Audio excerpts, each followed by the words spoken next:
আসসালামু আলাইকুম সবাইকে। আজকে আমরা বড়ই মাখা খাবো, কিন্তু আজকে বড়ই মাখাটা হবে ওই যে ভ্যানালারা যে বিক্রি করে না, ভ্যানে করে বড়ই মাখা, ঠিক সেই। আর এই জন্য কতগুলো বড়ই নিয়েছি।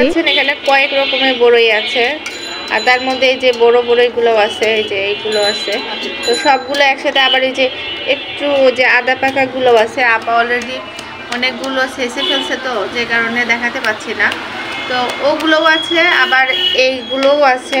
তো সবগুলো মিলে একসাথে আজকে মাখানো খাবো। আর এইটার একটা বিশেষত্ব হচ্ছে ওনারা খুব সম্ভবত ধনে পাতা টাতা সব কিছুই দেয়। তো আজকে আমাদের বাসায় ধনে পাতাটা মিসিং। এর আগেও মানে করছিলাম, মাখাইছিলাম, সেই দিনও ধনে পাতাটা ছিল না, আজকে তো নাই। তো যাই হোক, তারপর ট্রাই করব যে ওই রকম আমাদের মতো হয় কি না, দেখি কেমন হয় স্বাদটা। তবে আমি খুব মিস করি যে ওই সময় 10 টাকা করে একটা করে ছোট ছোট প্লাস্টিকের প্যাকেটে করে বিক্রি করতো। স্কুলে আসা যাওয়া বাচ্চাকে নেওয়ার সময় আমরা যত বাচ্চার মা ছিলাম সবাই ওইটা খেতাম, খুব গল্প করতাম, মানে খুব অন্যরকম একটা পরিবেশ ছিল। তো আজকে দেখি সেম ওই রকম করা যায় কিনা। আমাদের খরগোশের বাচ্চাগুলো চলে এসেছে, আর ওরা এখন সুন্দরভাবে খাওয়া দাওয়া হাঁটা চলাফেরা সবই করছে। আর ওরা বেশি এখন ওর বাবা মায়ের সাথে থাকে না, আমাদের সাথেই এখন বেশি মেশার চেষ্টা করে।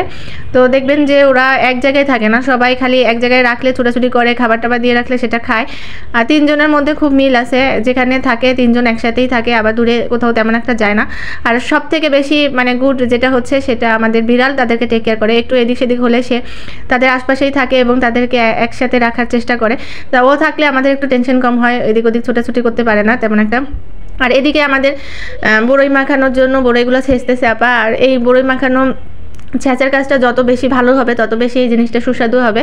তো আপু খুব মিহি করে হচ্ছে এটা করতেছে।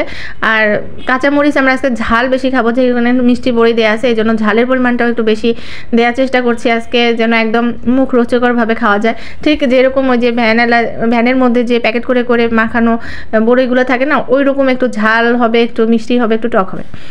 তো আমার তো ভয়েস ওভার দিতে যেই মুখে পানি চলে আসতেছে। আপনাদের কার কার এই ধরনের খাবার পছন্দ? আমার তো টক জাতীয় খাবার দেখলে আমার মাথা ঠিক থাকে না। আর আমি খুবই পছন্দ করি এভাবে বড়ই মাখানো, শুধু না এমনি অন্যান্য সব কিছুই। বাসায় আজকে মানুষ কম, তারপর অনেকগুলো বড়ই মাখাতে হচ্ছে, কারণ এই জিনিসগুলো যখন মাখানো হয় তখন সবাই অনেক পছন্দ করে খায়। তো এই কারণে পরিমাণটা অনেক বেশি মনে হচ্ছে। আর আমার কাছে মনে হচ্ছিলো একটু খেয়ে যে লবণটা কম, পরবর্তীতে লবণ মিক্স করা হয়। আর স্বাদের জন্য একটু সামান্য চিনি দেওয়া হয়েছিল। আর এই মাখানোর পরে আমি চেখে দেখেছি যে অনেকটা সেম ওই রকম লেগেছিলো, কিন্তু একটা জিনিসের কমতি ছিল, সেটা হচ্ছে ধনেপাতা। আর ধনেপাতাটা দিলে একদম পারফেক্ট সেরকম হতো, কিন্তু ওটা ছিল না, তারপরও অনেকটা। আর আপনারা যারা এই ধরনের পছন্দ করেন তারা বেশি বেশি করে খান, কারণ পরের সিজন বেশি দিন থাকে না, তাড়াতাড়ি শেষ হয়ে যাচ্ছে।